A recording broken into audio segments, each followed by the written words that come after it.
Hello friends, welcome to EduACS your education mentor.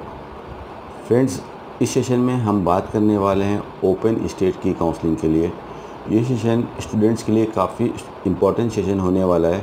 यहाँ पे हम जानेंगे कि जो नीट यूजी की काउंसलिंग एक्टिविटीज़ होती है उसमें ओपन स्टेट्स का क्या इम्पोर्टेंट रोल है, कौन कौन से स्टेट्स ओपन हैं और स्टूडेंट को काउंसलिंग करते टाइम कैसे देखना चाहिए कि कौन सी स्टेट की काउंसलिंग या कौन सी काउंसलिंग हमारे लिए बेस्ट रहेगी जहाँ पे हमको जाके पार्टिसिपेट करना चाहिए। ये काफ़ी इम्पॉर्टेंट चीज़ है स्टूडेंट्स के लिए। अभी फ़िलहाल आप लोग अपना नीट का एग्ज़ाम देंगे और नीट यूजी का एग्ज़ाम हो जाने के बाद जब आप लोग के सामने आपका स्कोर कार्ड आ जाएगा और स्कोर कार्ड में आप देखोगे कि आपके कितने नंबर्स आए हैं, उस नंबर के अकॉर्डिंग जो काउंसलिंग एक्टिविटी होती है, जो काउंसलिंग एक्टिविटी होती है उसको आप थोड़ा सा डिटेल में जानोगे कि क्या होती है काउंसलिंग एक्टिविटी। तो काउंसलिंग एक्टिविटी बेसिकली यही होती है कि जो भी बच्चों ने नीट के एग्ज़ाम में नंबर अर्न किए हैं उस नंबर के बेसिस पे या उस अपनी रैंक के बेसिस पे आपका अलॉटमेंट। तो इस counselling activity is basically like allotment of a seat on the basis of the NEET numbers which the student have produce in the NEET examination. So थोड़ा सा यहाँ पे हम ब्रीफ करेंगे ओपन स्टेट से पहले कि काउंसलिंग होती क्या है, कैसे कैसे देखेंगे। तो सिंपल सी एक बात होती है दोस्तों कि सबसे पहले अगर बात निकलती है कि I want to become a doctor और हमने डॉक्टर बनने के लिए काफ़ी डिफरेंट कोर्सेज़ हैं। यहाँ पे हम एक कोर्स का नाम ले लेते हैं कि I want to go for MBBS, मैं MBBS करना चाहता हूँ या मैं MBBS करना चाहती हूँ। तो स्टूडेंट को सबसे पहले यहाँ पे देखना रहता है कि दो कैटेगरी के कॉलेज होंगे, बट ऑब्वियस सी बात है कि एक गवर्नमेंट मेडिकल कॉलेज होगा और एक प्राइवेट मेडिकल कॉलेज होगा। प्राइवेट मेडिकल कॉलेज को टेक्निकल फॉर्म में सेल्फ फाइनेंस मेडिकल कॉलेज भी बोला जाता है, बिकॉज यहाँ पे अपनी एजुकेशन को आप खुद से फिनेंस करने वाले हो। तो दो टाइप के कॉलेजेस होंगे। तो स्टूडेंट कहाँ कहाँ पे फर्स्ट ऑफ ऑल गवर्नमेंट की काउंसलिंग कर सकते हैं। तो कोई भी बच्चा इंडिया का है तो सबसे पहले फर्स्ट ऑफ ऑल वो कहीं ना कहीं किसी स्टेट से बिलोंग कर रहा होगा, कहीं की उसके पास डोमिसाइल होगी। Somebody will be from like Karnataka, कोई महाराष्ट्र से होगा, कोई गुजरात से होगा, कोई हिमाचल प्रदेश से होगा, कोई वेस्ट बंगाल से होगा, कोई उड़ीसा से होगा, कोई राजस्थान से, कोई यूपी से। इस तरह से इंडिया के हम डिफरेंट स्टेट से बिलोंग करते हैं। सो जिस भी स्टेट की हमारे पास डोमिसाइल है, जहाँ से हम बिलोंग करते हैं, तो उस स्टेट की हम काउंसलिंग कर सकते हैं गवर्नमेंट मेडिकल कॉलेज के लिए 85% सीट्स के लिए। एक एग्ज़ाम्पल के रूप में समझने की कोशिश करते हैं कि एक स्टेट के पास 1000 सीट्स हैं, तो 1000 सीट्स का 15% तो वो दे देगा ऑल इंडिया कोटा की काउंसलिंग होने के लिए, यानी कि सेंट्रल गवर्नमेंट को वो दे देगा। बाकी 85% सीट उसके स्टेट के बच्चों के लिए है, उस पर कोई दूसरे स्टेट का बच्चा आके नहीं काउंसलिंग कर सकता। सो जैसे महाराष्ट्र का एग्जाम्पल लेके चलते हैं, यहाँ पे आपको समझाने की कोशिश करते हैं कि टेक एग्जाम्पल कि महाराष्ट्र के पास 2000 सीट्स हैं, तो 2000 का वो 15% यानी कि 300 सीट्स चली जाएंगी उसकी ऑल इंडिया कोटा पे, और रिमेनिंग 1700 जो सीट्स हैं वो सिर्फ महाराष्ट्र के बच्चों के लिए काउंसलिंग होगी उसमें for the MBBS course in the government medical college. तो पहले एक स्टूडेंट को अगर गवर्नमेंट मेडिकल कॉलेज की काउंसलिंग करनी है तो वो कहाँ कहाँ पे काउंसलिंग के लिए अप्रोच कर सकता है। सिर्फ दो ही प्लेटफॉर्म होते हैं आपके पास। एक प्लेटफॉर्म होता है all India quota. All India quota को आप ऐसे समझ लो कि यहाँ पे जैसे नाम से ही पता चल रहा है कि पूरे इंडिया का कोटा, ऑल इंडिया कोटा। तो ये सेंट्रल गवर्नमेंट कराती है, MCC कराती है, मेडिकल काउंसलिंग कम्युनिटी की ऑफिशियल वेबसाइट पे mcc.nic.in पे ये काउंसलिंग होती है। 15% सीट्स रहेंगी, सभी स्टेट की 15% सीट्स रहती है एक्सेप्ट जम्मू एंड कश्मीर को छोड़ के। इंडिया के सभी स्टेट की 15% सीट्स रहेंगी। तो यहाँ पे अगर आपके पास एक अच्छा नंबर है नीट के एग्ज़ाम के अंदर और आप फॉर एग्ज़ाम्पल राजस्थान से बिलोंग करते हो, लेकिन आपका उस्मानिया मेडिकल कॉलेज हैदराबाद में पढ़ने का मन है, तो आप उस्मानिया मेडिकल कॉलेज हैदराबाद में एडमिशन ले सकते हो अगर आपका उतना स्कोर आ रहा है नियर अबाउट 650 का। लेकिन आप तेलंगाना की काउंसलिंग में पार्टिसिपेट नहीं कर रहे हो, आप ऑल इंडिया कोटा के थ्रू सीट ले रहे हो। सो ऑल इंडिया कोटा के थ्रू हम अपने स्टेट की सीट्स को भी टारगेट कर सकते हैं और इंडिया के किसी भी पार्ट के किसी भी स्टेट की काउंसलिंग के लिए हम टारगेट कर सकते हैं। तो गवर्नमेंट मेडिकल कॉलेज की काउंसलिंग या तो सिर्फ हम ऑल इंडिया कोटा से कर सकते हैं। ऑल इंडिया कोटा में हमारे पास लाइसेंस है कि I can take admission anywhere in India, but उतना स्कोर होना चाहिए हमारे नीट के एग्ज़ाम में। और दूसरी जो मेजर काउंसलिंग होती है हमारे स्टेट की काउंसलिंग होती है। इसमें स्टूडेंट्स काफ़ी लोग को पता है ये चीज़, जो पहले से सेशन सुनते हैं, जिनके पास एक्सपीरियंस है, जिन्होंने पहले काउंसलिंग करे हैं। लेकिन काफ़ी बच्चे हैं जिनके पास अभी ये चीज़ नहीं है, तो फ्रेशली यहाँ पे समझाने की कोशिश करते हैं। अब फॉर एग्जांपल 2 बच्चे हैं, डिफरेंट हैं, एक बच्चा राजस्थान से बिलोंग करता है और एक बच्चा उत्तराखंड से बिलोंग करता है। तो अगर उत्तराखंड का बच्चा चाहे कि हम राजस्थान के अंदर आके गवर्नमेंट मेडिकल कॉलेज की काउंसलिंग कर लें, उसकी काउंसलिंग में पार्टिसिपेट करके, तो ये चीज़ पॉसिबल नहीं है। उत्तराखंड का बच्चा उत्तराखंड के स्टेट की काउंसलिंग करेगा और राजस्थान का बच्चा राजस्थान के स्टेट की काउंसलिंग करेगा। वो स्टेट स्वैपिंग नहीं कर सकते। आप किसी भी स्टेट में जाके वहाँ के गवर्नमेंट मेडिकल कॉलेज की काउंसलिंग नहीं कर सकते। अगर किसी और स्टेट में आपका जाने का मन है, पढ़ने का मन है, तो you can target that state through the all India quota counselling, MCC counselling. तो यहाँ पे हमने बात समझ ली गवर्नमेंट मेडिकल कॉलेज की काउंसलिंग के क्या प्लेटफॉर्म होते हैं। लेकिन जैसे ही हम आते हैं प्राइवेट मेडिकल कॉलेज के बारे में बात करते हैं, सेल्फ फाइनेंस मेडिकल कॉलेज के बात करते हैं, तो इसका जो प्लेटफॉर्म है काफ़ी ज़्यादा बड़ा है। और यहाँ पे स्टूडेंट्स को सही इन्फॉर्मेशन ना होने की वजह से कई बार अच्छी अपॉर्चुनिटीज़ रहती हैं लेकिन उसको स्टूडेंट मिस कर देते हैं। कोई अच्छा मेडिकल कॉलेज आपको मिल रहा होता है लेकिन वो मिस हो जाता है बिकॉज ऑफ आप हमारे पास पूरी अच्छी इन्फॉर्मेशन नहीं है, फ़िल्टर इन्फॉर्मेशन नहीं है दोस्तों। तो प्राइवेट मेडिकल कॉलेज के लिए जैसे हमने देखा था कि गवर्नमेंट के केस में एक ऑल इंडिया कोटा की काउंसलिंग हो रही है सेंट्रल गवर्नमेंट की तरफ से। तो सेंट्रल गवर्नमेंट अगर गवर्नमेंट की सीट्स की काउंसलिंग कराता है तो सेंट्रल गवर्नमेंट हमारे प्राइवेट मेडिकल कॉलेज की सीट की भी काउंसलिंग कराते हैं। तो जो सेंट्रल गवर्नमेंट के अंदर जो प्राइवेट इंस्टीट्यूट्स आते हैं या प्राइवेट यूनिवर्सिटीज़ आती हैं उनको बोलते हैं डीम्ड यूनिवर्सिटी। इसकी भी काउंसलिंग आपकी MCC के प्लेटफॉर्म पे होगी, मेडिकल काउंसलिंग कमेटी की वेबसाइट पे होगी और ऑल इंडिया कोटा के साथ में ही होगी। वहाँ पे गवर्नमेंट और प्राइवेट दोनों काउंसलिंग एक साथ चलती है दोस्तों। अगर एक स्टूडेंट चाहता है कि गवर्नमेंट और प्राइवेट दोनों काउंसलिंग करे तो दोनों कर सकते हो, और आपको लगता है कि आपके स्कोर पे गवर्नमेंट में तो कोई चांस नहीं है, I should participate only in the private medical college counselling, तो आप डीम्ड यूनिवर्सिटी की काउंसलिंग को कर सकते हो ऑल इंडिया कोटा के थ्रू। लेकिन जैसे हम बात करते हैं कि प्राइवेट मेडिकल कॉलेज में, तो प्राइवेट मेडिकल कॉलेज की काउंसलिंग जितने भी स्टेट्स हैं इंडिया के, सभी स्टेट्स अपनी अपनी काउंसलिंग करा रहे हैं जिनके पास प्राइवेट की सीट्स हैं। कुछ ऐसे स्टेट्स हैं जिनके पास प्राइवेट की सीट भी नहीं है, जैसे कि झारखंड में सीट नहीं है प्राइवेट मेडिकल कॉलेज की, और दिल्ली के अंदर कोई प्राइवेट मेडिकल कॉलेज नहीं है फ़िलहाल अभी तक। तो ये सब स्टेट्स के बच्चों को अगर प्राइवेट मेडिकल कॉलेज लेना है तो ये लोग कहीं ना कहीं बाहर जाते हैं अपने स्टेट से, दूसरे स्टेट की काउंसलिंग करते हैं।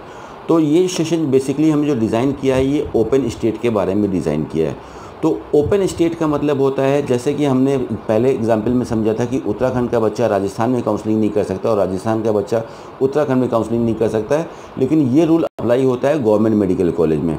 प्राइवेट मेडिकल कॉलेज किसी स्टेट के पास 2 टाइप की सीट्स होंगी, एक गवर्नमेंट सीट्स होंगी और एक प्राइवेट सीट होगी। तो गवर्नमेंट सीट में तो स्टेट का ही बच्चा काउंसलिंग करेगा, that is sure. But private medical college के लिए काफ़ी स्टेट्स ऐसे हैं जो ओपन हैं अदर स्टेट के बच्चों के लिए, काफ़ी स्टेट्स इंडिया में ऐसे हैं जो क्लोज हैं अदर स्टेट के लिए, और काफ़ी स्टेट्स पार्शियली ओपन है। पार्शियली ओपन का मतलब होता है फॉर एग्जांपल कि किसी स्टेट के पास 1000 सीटें हैं लेकिन वो बोल रहे हैं कि नहीं, मैं सिर्फ 15% सीट्स बाहर वाले बच्चों को दूंगा, बाकी 85% सीट्स मैं अपने लिए रखूँगा। तो इसमें सभी स्टेट के रूल्स अलग अलग रहते हैं। उत्तराखंड का रूल आपको अलग मिलेगा, कर्नाटक का रूल अलग मिलेगा, केरला का रूल अलग मिलेगा, और कुछ स्टेट्स होते हैं जैसे कि 100% ओपन होते हैं। जैसे कि आप देख लो उत्तर प्रदेश, तो उत्तर प्रदेश 100% ओपन है, यहाँ पे कोई भी बच्चा आके काउंसलिंग करा सकता है और सीटों को ले सकता है। अगर आप बात करें तो वेस्ट बंगाल में, तो वेस्ट बंगाल पूरी तरह से ओपन है। तो ओपन स्टेट्स ऐसे स्टेट्स होते हैं जहाँ पे दूसरे स्टेट के बच्चे जाके काउंसलिंग करा सकते हैं और अपने नंबर के आधार के ऊपर वो कॉलेज का अलॉटमेंट ले सकते हैं, यानी कि उनको सीट मिल जाती है। तो ये होता है रोल इम्पॉर्टेंट ओपन स्टेट्स का। तो फ़िलहाल अगर हम देखते हैं इंडिया में, तो इंडिया में फ़िलहाल टोटल 15 स्टेट्स हो गए हैं फ़िलहाल जो ओपन स्टेट है। पहले इतने स्टेट्स नहीं थे, लेकिन धीमे धीमे ज़्यादातर स्टेट्स ओपन होते जा रहे हैं। तो यहाँ पे हम कुछ नाम देखेंगे कौन कौन से स्टेट ओपन स्टेट हैं जहाँ पे प्राइवेट मेडिकल कॉलेज MBBS और BDS के लिए दूसरे बच्चे जाके काउंसलिंग कर सकते हैं। तो सबसे पहले हम स्टार्टिंग से सारे स्टेट्स का नाम लेते हैं और देखते हैं कौन सा ओपन है, कौन सा ओपन नहीं है। तो हमारा आंध्र प्रदेश एक ओपन स्टेट नहीं, क्लोज स्टेट है। आसाम क्लोज स्टेट है। Bihar is a open state, यहाँ पे कोई भी बच्चा आके काउंसलिंग करा सकता है और बिहार की फ़ीसेस भी काफ़ी मार्जिनल हैं दोस्तों। बिहार में अगर आप ट्यूशन फीसेस देखेंगे तो 8 लाख से शुरू होती, 7,38,000 से शुरू होती है और आपकी 14 लाख रुपए तक फीसेस जाती हैं। कम एक फॉर्मूला आपको काउंसलिंग में मिलेगा फ्रेंड्स, जहाँ की ट्यूशन फीसेस कम होगी, बिकॉज सभी बच्चे ये चाहते हैं कि हमारा जहाँ पे एडमिशन हो रहा हो उसकी फ़ीसेस भी कम हो। तो जहाँ पे ट्यूशन फ़ीस कम होगी वहाँ पे हमारा जो नीट का स्कोर है वो थोड़ी ज़्यादा की रिक्वायरमेंट होगी। इसी वजह से बिहार में कट ऑफ थोड़ा सा हाई साइड पे जाता है, 450, 470, 490, 500 के आसपास आपको बिहार में सीट मिलेंगी। जो लो फीस वाले कॉलेज हैं वहाँ पे स्कोर ज़्यादा लगेगा, जो हाई फीस वाले हैं वहाँ पे स्कोर थोड़ा सा कम लगेगा। बिहार में सिख माइनॉरिटी के लिए और मुस्लिम माइनॉरिटी के लिए भी अलग अलग सीट्स रिज़र्व हैं। ये बच्चों को थोड़े से कम स्कोर पे बिहार में सीट मिलने की चांसेस रहती हैं। तो पहला स्टेट हमने देखा बिहार अल्फ़ाबेटिकली, जो कि एक ओपन स्टेट है। बिहार के बाद हम दूसरे स्टेट में आते हैं जो कि छत्तीसगढ़। छत्तीसगढ़ की भी फीसेस काफ़ी कम स्टेट वाली है, 6.5 लाख रुपए की एक साल की सिर्फ ट्यूशन फ़ीस है, जो काफ़ी अट्रैक्टिव ट्यूशन फ़ीस है। इंडिया में अगर देखते हैं कर्नाटका से भी कम फीसेस है। लास्ट ईयर जो काउंसलिंग स्टार्ट हुई थी, अदर स्टेट वाले बच्चों को 550 के स्कोर पे छत्तीसगढ़ में सीट मिली थी। इस साल चांसेस हैं कि जैसे जैसे फर्दर राउंड होते हैं, सेकंड राउंड और थर्ड राउंड में, आपको 530, 540 पे, 500 प्लस पे अच्छी चांस रहेगी कि आप एक छत्तीसगढ़ के अंदर सीट ले सकते हो और लो कॉस्ट पे एडमिशन ले सकते हो। बिकॉज एडमिशन तो बहुत जगह मिल रहा है, लेकिन ये भी देखना रहता है कहाँ तक पॉकेट अलाउ कर रही है, कहाँ तक पॉकेट अलाउ नहीं कर रही है। तो एक बिहार स्टेट हो गया हमारा नंबर 1 ओपन स्टेट और लो फीस में। दूसरा स्टेट हो गया हमारा छत्तीसगढ़, लो फीस में, जो कि ओपन स्टेट है। उसके बाद हम देखते हैं हरियाणा भी एक ओपन स्टेट है। हरियाणा की भी फीसेस नॉर्मल ट्यूशन फीसेस हैं, 11 लाख, 12 लाख, 13 लाख की ट्यूशन फीसेस हैं। हरियाणा में एसजीटी मेडिकल कॉलेज जो कि गुड़गांव में पड़ता है, उसकी ट्यूशन फ़ीस थोड़ी सी ज़्यादा है, 18 लाख रुपए एनुअली है, जिसकी वजह से यहाँ का कट ऑफ थोड़ा सा नीचे तक जाता है। जहाँ पे आपको ट्यूशन फ़ीस ज़्यादा मिलेगी वहाँ का कट ऑफ आपको नीचे मिलेगा। फिर इसके बाद हमने देखा हरियाणा ओपन स्टेट है। हरियाणा के बाद हम देखते हैं हिमाचल प्रदेश। हिमाचल प्रदेश में एमएमयू सोलन, महर्षि मंगेशकर मेडिकल कॉलेज, जो कि सोलन के अंदर पड़ता है, काफ़ी अच्छा मेडिकल कॉलेज है। यूजी के साथ पीजी भी चलाता है, एमएसएमडी भी चलाता है। ये भी एक ओपन स्टेट है। बाहर वाले बच्चों के लिए फीसेस लगभग 14 लाख रुपए की होती है और इस स्टेट में आपको लगभग 300 से ऊपर स्कोर पे एक अच्छी चांसेस बनती है सीट लेने के लिए। सो हिमाचल प्रदेश में भी कोई भी बच्चा काउंसलिंग कर सकता है। उसके बाद हम आते हैं Karnataka, the most famous state of all the students. तो कर्नाटका की लास्ट ईयर की फ़ीस 7,98,000 थी। राउंड फिगर में 8 लाख रुपए देख लेते हैं कि 2019 में 2019 की काउंसलिंग में 8 लाख रुपए के आसपास कर्नाटक की फ़ीस थी। इस साल थोड़ी सी चांसेस है कि यहाँ की फ़ीसेस बढ़ जाए। उसके पीछे का जो जेन्युइन रीज़न है वो ये है कि अभी जो एमएसएमडी की काउंसलिंग हो रही है, जो आपके सीनियर है, जो एमबीबीएस के बाद वाला कोर्स होता है, उसकी भी फ़ीस लास्ट ईयर 8 ही लाख रुपए थी, लेकिन इस बार बढ़ा के उसकी फ़ीस 11.5 लाख रुपए कर दी गई थी। यानी कि 3.5 लाख रुपए की फ़ीसेस यहाँ पे बढ़ी हैं एनुअली। तो चांसेस हैं कि इस बार यूजी में भी कर्नाटक फ़ीस बढ़ा सकता है। तो कर्नाटक में 15% सीट्स के लिए बाहर वाले बच्चे एलिजिबल होते हैं। 8 लाख रुपए की लास्ट ईयर फीस थी और 548 नंबर तक यहाँ पे अलॉटमेंट मिला था। अगर फ़ीस इस बार थोड़ी सी 11.5 लाख तक हुई तो आपका कट ऑफ नंबर नीचे आ सकता है, 500 के भी नीचे जा सकता है। और फीसेस यही रही 8 लाख या 8.5 9 लाख रुपए तक रही तो बिल्कुल 500 से ऊपर नंबर पे कर्नाटक में सीट मिलने की चांसेस रहेगी। कर्नाटक में अलग अलग, जब बच्चों आप लोग ट्राई करोगे काउंसलिंग में, तो आप ये भी देखना कि हम कौन सी कैटेगरी से जा रहे हैं। कर्नाटक एक क्यू कोटा की भी सीट्स रखता है, इसको अदर कोटा भी बोलता है। यहाँ पे ट्यूशन फीसेस काफ़ी ज़्यादा रखता है कर्नाटका, 25 लाख 30 लाख रुपीज़ तक फीसेस रखता है। तो ज़्यादा ट्यूशन फीस होने की वजह से ज़्यादा बच्चे इस पर अप्रोच नहीं कर पाते हैं, जिसकी वजह से काफ़ी लो स्कोर पे यहाँ पे इस कोटा के अंदर से सीट मिलने की चांसेस रहेंगी। इवन जस्ट क्वालिफाई पे भी मिलने की चांसेस रहेंगी। उसके बाद केरला, लास्ट ईयर 2019 में ये स्टेट ओपन हो गया था। काफ़ी अच्छा स्टेट है केरला और काफ़ी अच्छे मेडिकल कॉलेज हैं यहाँ पे। ये भी ओपन स्टेट रहता है। ट्यूशन फ़ीस यहाँ की भी काफ़ी कम है केरला की। अगर हम देखते हैं तो केरला की भी ट्यूशन फ़ीस लगभग 7 लाख रुपए आपको एनुअली मिलने की चांसेस रहेंगी 2020 में। अभी तक 2020 की अपडेटेड फीसेस तो नहीं आई, जब आएंगी तो आपको एडुएसएस के चैनल पे भी पता चल जाएगी। बाकी आप काउंसलिंग की कोई भी इन्फॉर्मेशन एडुएसएस की वेबसाइट से जाके देख सकते हो। सारे कट ऑफ, सारी फीसेस, कॉलेज का नाम, ये सब आपको वहाँ पर रेगुलर अपडेट मिलता रहता है eduacs.com पे। तो केरला एक ओपन स्टेट रहेगा, 7 लाख रुपए के आसपास ट्यूशन फीसेस हैं और 500 से ऊपर चलेगा ये स्टेट। 530, 540, 550 के आसपास केरला में सीट अलॉटमेंट होंगे। बाकी एमपी के ऊपर आते हैं तो एमपी भी एक पार्शियली ओपन स्टेट है। इसको समझने की कोशिश करते हैं मध्य प्रदेश का रूल क्या है। एमपी बोलता है जब काउंसलिंग स्टार्ट होती है, first round, second round, third round, 3 round की काउंसलिंग होगी, तो राउंड नंबर फर्स्ट से पहले आपको अगर हमारे स्टेट में काउंसलिंग करानी है तो आप रजिस्ट्रेशन कर दो। लेकिन राउंड नंबर फर्स्ट में हम अलॉटमेंट सिर्फ अपने एमपी के स्टेट के बच्चों को ही देंगे, बाहर वाले बच्चों को अलॉटमेंट नहीं देंगे। और सेकेंड राउंड से फिर बाहर वाले बच्चे चॉइस फिलिंग कर पाएंगे। तो ये टर्म्स एंड कंडीशन के साथ एमपी आता है। एमपी की भी ट्यूशन फीसेस आपको 9 लाख, 11 लाख, 12 लाख से लेकर 14 लाख रुपए तक मिलेंगी। सभी कॉलेज की ट्यूशन फीसेस चेंज होती रहती हैं। तो यहाँ पे चॉइस फिलिंग के टाइम हमको ध्यान देना है कि जिस कॉलेज को हम फिल कर रहे हैं अपनी चॉइस में, उसकी हम पहले देख लें कि ट्यूशन फ़ीस हमको एक्यूरेट पता है कि नहीं पता है। ऐसा ना हो कि आप 12 लाख रुपए की ट्यूशन फ़ीस देख के कॉलेज को फिल कर रहे हो और बाद में आपको पता चले कि 15 लाख की फ़ीसेस हैं। इसलिए ट्यूशन फ़ीस की जो भी जानकारी आप लें ऑफिशियल वेबसाइट से लें और बिल्कुल लेटेस्ट लें। ऐसा ना हो कि आप पिछले साल की ट्यूशन फ़ीस देख के इस बार फिल कर रहे हो। तो एमपी हमने देख लिया एक ओपन स्टेट है, महाराष्ट्र क्लोज स्टेट है, उड़ीसा क्लोज स्टेट है। इसके बाद आ जाते हैं पंजाब पे। तो पंजाब में आदेश मेडिकल कॉलेज जो कि प्राइवेट मेडिकल कॉलेज है, बठिंडा के अंदर पड़ता है, is a good medical college. PG भी चलाता है ये मेडिकल कॉलेज, रिकॉग्नाइज कॉलेज है, अच्छा कॉलेज है। ये ओपन आएगा आपका लगभग 11 से 11.5 लाख रुपए की ट्यूशन फीस रहेगी और 400 प्लस पे यहाँ पे सीट मिलने की चांसेस रहेगी पंजाब में। राजस्थान भी ओपन स्टेट आता है। राजस्थान की ट्यूशन फीसेस काफ़ी ज़्यादा हैं, 20 लाख 22 लाख से लेके 25 लाख रुपए तक एनुअल ट्यूशन फीसेस हैं राजस्थान के अंदर। कोई भी स्टेट का बच्चा राजस्थान में आके काउंसलिंग करा सकता है। हाई ट्यूशन फीस होने की वजह से यहाँ का कट ऑफ काफ़ी लो तक जाता है। तो अगर किसी स्टूडेंट का स्कोर कम आता है 190, 200, 250 का स्कोर आता है तो Rajasthan can be a good place for you in order to go for the counselling. उसके बाद तमिलनाडु भी लास्ट ईयर ओपन स्टेट आया था, 12.5 लाख रुपए की ट्यूशन फीस थी तमिलनाडु के अंदर। तो तमिलनाडु भी एक ओपन स्टेट रहेगा, 400 के स्कोर पे यहाँ पे सीट मिलने की अच्छी चांसेस रहेंगी। तेलंगाना की भी इस बार काफ़ी अच्छी चांसेस है कि ओपन स्टेट आएगा।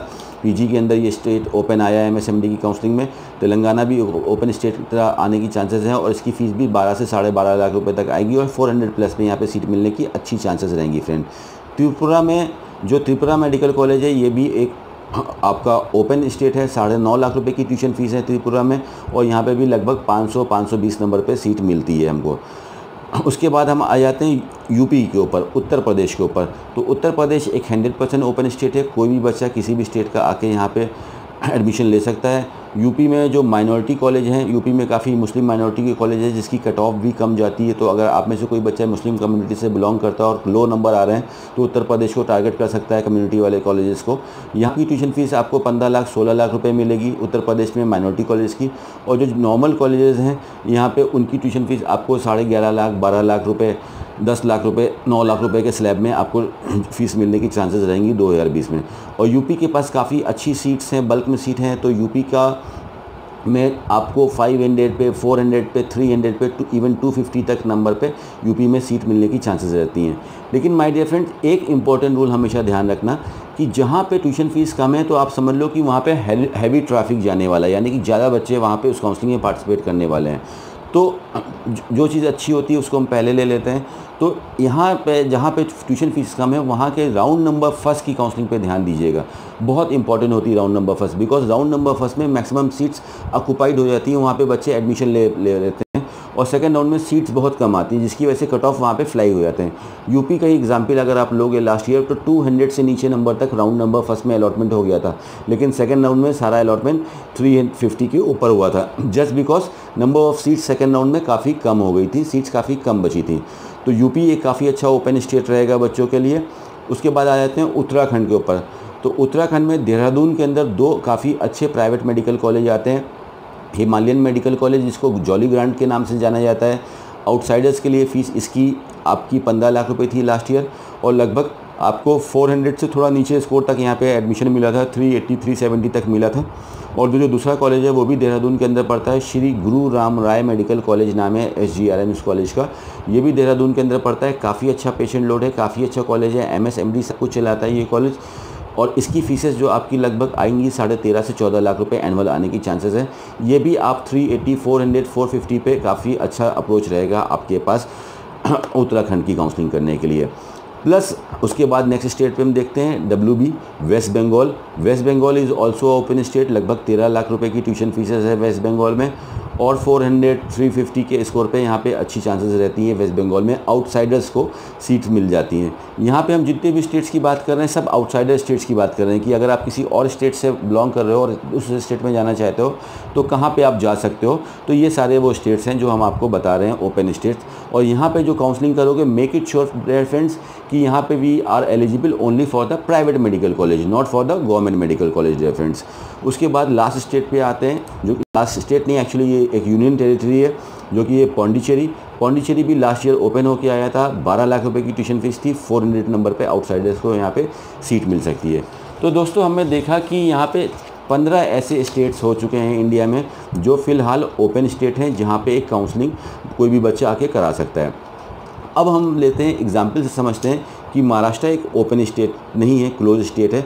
महाराष्ट्र का एक बच्चा है और तो वो कहाँ पे काउंसलिंग कर सकता है, तो उसके पास ऑप्शन आ गए ये 15 ओपन स्टेट के प्लस 16 पे वो महाराष्ट्र में भी काउंसलिंग कर सकता है और डीम यूनिवर्सिटी की काउंसलिंग कर सकता है जो कि सेंट्रल गवर्नमेंट के अंदर आता है, जिसमें कोई भी बच्चा काउंसलिंग कर सकता है। डीम यूनिवर्सिटी में तो ये ट्यूशन फीस ज़्यादा होती हैं। तो इस बच्चे के पास ऑप्शन ये है कि प्राइवेट मेडिकल कॉलेज में इसके पास 17 प्लेटफॉर्म है, यानी कि 17 डिफरेंट काउंसलिंग है जहाँ पर ये बच्चा रजिस्ट्रेशन कर सकता है। तो ये हमने यहाँ पे आपको दिखाई कि आपके पास कितनी बड़ी अपॉर्चुनिटी है अगर हम ओपन स्टेट्स को समझ के चलते हैं और पूरी एक अच्छी कैलकुलेशन करते हैं कि इंडिया में हमारे पास कहाँ कहाँ पे क्या चीज़ मिल सकती है। बिकॉज सभी फैमिली की कंडीशंस अलग है, किसी के पास अच्छा स्कोर है लेकिन अच्छा बजट नहीं है, किसी के पास अच्छा स्कोर नहीं है लेकिन अच्छा बजट है, और किसी के पास दोनों प्रॉब्लम है। तो अगर हम ध्यान से देखते हैं, अच्छा कैलकुलेशन करते हैं, अच्छा कंक्लूजन करते हैं, तो हमको रिजल्ट भी अच्छे मिलेंगे, काफ़ी ज़्यादा ऑप्शन निकल आएंगे। और इस बार जो काउंसलिंग होगी उसमें सबसे ज़्यादा सीट्स आ रही हैं, लगभग 84 से 85,000 MBBS सीट के ऊपर काउंसलिंग होने जा रही हैं। बहुत ही अच्छा काम किया है गवर्नमेंट ने लास्ट 2 साल में, बहुत ज़्यादा मेडिकल कॉलेज खुले हैं इंडिया के अंदर और गवर्नमेंट और प्राइवेट दोनों जगह काफ़ी सीट का इंक्रीमेंट हुआ है। तो अब हमने देखा दोस्तों कि 16 स्टेट 17 स्टेट्स हैं एक बच्चे के पास ऑप्शन में डिफरेंट काउंसलिंग है काउंसलिंग कराने के लिए। तो अब क्या ये समझदारी होगी कि एक बच्चा 17 जगह का या 15 जगह का फॉर्म फिल करे? आप लोगों को पता होगा दोस्तों, अगर नहीं पता है पहले आपको काउंसलिंग आपने नहीं करके रखी है। जब हम प्राइवेट मेडिकल कॉलेज में काउंसलिंग कराने जाते हैं तो एक काउंसलिंग जब फिल करते हैं, एप्लीकेशन फॉर्म फिल करते हैं, तो एक जनरल जो काउंसलिंग की जो फीस होती है 2000-3000 रुपीज़ वो तो देते हैं। प्लस ज़्यादातर ओपन स्टेट्स और डीम्ड यूनिवर्सिटीज़ क्या करते हैं कि हमसे सिक्योरिटी अमाउंट 2 लाख रुपए का सिक्योरिटी अमाउंट होता है प्राइवेट के केस में, वो एडवांस में ही जमा कर लेते हैं। यानी कि जब आप फॉर्म फिल करोगे, फॉर एग्जांपल 5000 रुपये का रजिस्ट्रेशन है तो 2,05,000 रुपये आप सबमिट करोगे। ये 2 लाख रुपए क्यों गवर्नमेंट लेती है हमसे एज अ सिक्योरिटी अमाउंट? क्योंकि काफ़ी जो ऊपर के हाई रैंकर्स होते हैं वो क्या करते हैं कि वो किसी भी काउंसलिंग में जाएंगे, उसकी रैंक अच्छी है, उसको सीट मिल जाएगी, लेकिन वो एडमिशन अलॉटमेंट तो ले लेगा लेकिन वहाँ पे वो फाइनल एडमिशन नहीं लेता है, जिससे क्या होता है कि वो सीट वेस्ट हो जाती है, ब्लॉक हो जाती है, जिससे कि नीचे वाले रैंक तक नहीं जा पाती है। तो इस सीट ब्लॉकिंग के फंडे को रोकने के लिए, सीट वेस्टेज को रोकने के लिए गवर्नमेंट ने सिक्योरिटी अमाउंट लगाया है कि अगर आप कहीं पर सिक्योरिटी काउंसलिंग कर रहे हो और आपको सीट अलॉट हो गई और आप उस सीट पर एडमिशन नहीं ले रहे हो, तो ये जो 2 लाख रुपये आपने एज अ सिक्योरिटी अमाउंट पे किया है ये पेनल्टी में कन्वर्ट हो जाएगा और फिर आपको 2 लाख रुपए का फ़ाइन लग जाएगा फ्रेंड। तो काफ़ी स्टेट में फर्स्ट राउंड फ्री एग्जिट होता है, पहले राउंड में पेनल्टी नहीं लगती, सेकंड राउंड से लगती है, लेकिन कुछ स्टेट्स हैं जैसे कि यूपी है जो फर्स्ट राउंड से ही पेनल्टी लगाना शुरू करता है। तो फ्रेंड अगर हम इसमें देख रहे हैं कि 16 स्टेट, तो 16 स्टेट तो बहुत ज़्यादा हो गया, हम 16 में से 10 को माइनस कर देते हैं। अगर एक बच्चा 6 स्टेट का भी फॉर्म फिल करता है, 6 काउंसलिंग का भी फॉर्म फिल करता है प्राइवेट में, तो उसको 12 लाख रुपये 2 × 6 12 लाख रुपये आपको सिर्फ सिक्योरिटी अमाउंट डिपॉजिट करना पड़ेगा। तो क्या ये सही है कि हम एक स्टूडेंट 4 काउंसलिंग 5 काउंसलिंग का फॉर्म फिल करें? हमारे अकॉर्डिंग, हमारे एक्सपीरियंस से बिल्कुल भी सही नहीं है फ्रेंड्स। जो चीज़ होती है, आपने सब स्टेट का आपके पास रिकॉर्ड आ गया, आपने देखा कहाँ पे क्या है, आपने कॉलेज का नाम देख लिया, कॉलेज का स्टैंडर्ड देख लिया और कॉलेज की ट्यूशन फ़ीस देख ली। अब काउंसलिंग स्टार्ट होने से पहले आपको अपना एक होमवर्क करना है। आपने सब जगह का डाटा निकाल लिया, अब आप कंक्लूड करो उस डाटा को कि उसको फ़िल्टर करो कि मेरे लिए क्या बेस्ट रहेगा। अगर मेरा स्कोर 400 आ रहा है या 300 आ रहा है या 250 आ रहा है या 500 आ रहा है, तो कौन से स्टेट में हम पार्टिसिपेट करें? हम कर्नाटक में पार्टिसिपेट कर सकते हैं, ओके अच्छी बात है, लेकिन क्या कर्नाटक में हम 300 के स्कोर के साथ पार्टिसिपेट कर रहे हैं तो क्या हमको सीट मिलेगी? आपको पता है कि लास्ट ईयर नहीं मिली थी और सीट मिलने की चांसेस नहीं है, तो स्टेट को हम छोड़ रहे हैं, वहाँ पे हमको रजिस्ट्रेशन करने की कोई ज़रूरत नहीं है। तो हम फिल्टर करते हैं कि क्या बेस्ट है, ट्यूशन फीस वाइज हमारे लिए क्या बेस्ट है, कौन सा एरिया में हम जा रहे हैं, वहाँ पे लैंग्वेज की प्रॉब्लम तो नहीं होगी, जिस कॉलेज में हम जा रहे हैं वहाँ पे यूजी के साथ पीजी भी चल रहा है, MSMD भी चल रहा है, एक अच्छा फैकल्टी मिल रहा है ये सारी चीज़ें वहाँ पे हैं। तो फिर हमने जो बेस्ट निकाला, आप मैक्सिमम 2 ऑप्शन निकालो और 2 काउंसलिंग के हिसाब से फिर आगे अप्रोच करो। तो ये एक सही तरीका रहता है जिससे कि आप काउंसलिंग करो, ज़्यादा जगह पे आपका सिक्योरिटी अमाउंट ना लगे और कोई आपको फ़ाइन ना लगे। और MBBS की काउंसलिंग का मतलब ये नहीं होता है कि हमने काउंसलिंग करी हमको सीट मिल गई। देखिए इतना सारा मैट्रिक्स है, इतना सारा डाटा है, हो सकता है कि आपका स्कोर 300 आया और आपने एक 16 लाख रुपए के मेडिकल कॉलेज में एडमिशन लिया है, लेकिन आपको नहीं पता था कि आपको 11 लाख रुपए के कॉलेज में भी एडमिशन मिल सकता है, बाद में आपको पता चल रहा है। तो हम देख रहे हैं सीट तो मिल गई लेकिन 5 लाख रुपये एनुअल फीस महंगी मिली, यानी कि 4.5 साल की अगर हम फीस देखते हैं तो लगभग हमने 22-23 लाख रुपए का नुकसान कर दिया। अगर सही काउंसलिंग करते तो सीट के साथ साथ हम इतना पैसा भी सेव कर सकते थे। तो ये काउंसलिंग बाहर से एक छोटा सा नाम लगता है कि यार नीट की काउंसलिंग है, देख लेंगे, लेकिन इसकी डेप्थ बहुत ज़्यादा है। बहुत से पैरामीटर्स होते हैं जिसको आपको देख के काउंसलिंग करनी है और उसके अकॉर्डिंग आपको काउंसलिंग के लिए अप्रोच करनी है और अलॉटमेंट लेना है। तो फ्रेंड्स, ये हमने आज के सेशन में आपको कोशिश करी बताने की कि ओपन स्टेट्स क्या है, कौन कौन से हैं, उसकी कितनी ट्यूशन फीसेस हैं, कैसे हमको काउंसलिंग के लिए अप्रोच करनी चाहिए अपने स्टेट स्कोर के अकॉर्डिंग, और कैसे हमको बेस्ट फ़िल्टर्स करना चाहिए कि सारा पहले डाटा अपने सामने निकाल के रख लें, फिर उसको फ़िल्टर करें, कंक्लूड करें और जो बेस्ट है उस वहाँ के लिए हम अप्रोच करें। So this is the best way for doing the counselling friends. So friends, अगर सेशन अच्छा लगा है और आपको लगता है कि किसी और दोस्त से काम आ सकता है तो उसके साथ भी आप सेशन को शेयर कीजिए। एडुएसियस के चैनल को अगर आपने सब्सक्राइब नहीं किया तो आप सब्सक्राइब कर सकते हैं। और आपको 2019 में जितने भी स्टेट की काउंसलिंग हुई थी, डीम स्टेट की काउंसलिंग हुई थी, उन सभी स्टेट के ऊपर सेपरेट सेशंस हैं। आप हमारे चैनल में लॉगिन होकर वीडियो बॉक्स में जाके अपने स्टेट का वीडियो देख सकते हो, वरना कमेंट कर सकते हो। आपके कमेंट पे लिंक शेयर कर दिया जाएगा आपके स्टेट का, और आप देख सकते हो कि आपके स्टेट्स में लास्ट ईयर कैसे काउंसलिंग हुई थी, क्या कट ऑफ गई थी, क्या मैट्रिक्स है, जिससे कि एक अच्छा आपको आइडिया मिल जाए काउंसलिंग का। और दोस्तों, वरना आप eduacs.com की वेबसाइट पे भी विजिट करके वहाँ से भी सारे कॉलेज की detail, faeces, cut off data आपको काउंसलिंग से पहले मिल जाएगा और सारे लेटेस्ट नोटिफिकेशंस भी वहाँ पे मिल जाएंगे। एडुएसियस लगातार कोशिश करता रहता है कि जो स्टूडेंट की जो नीट काउंसलिंग एक्टिविटी है इसको और सरल बनाया जाए और सिंपल बनाया जाए कि स्टूडेंट्स इतना ज़्यादा ट्रिकी ना हो और एक आसानी से स्मूथ काउंसलिंग करके सीट ले सकते हैं फ्रेंड्स।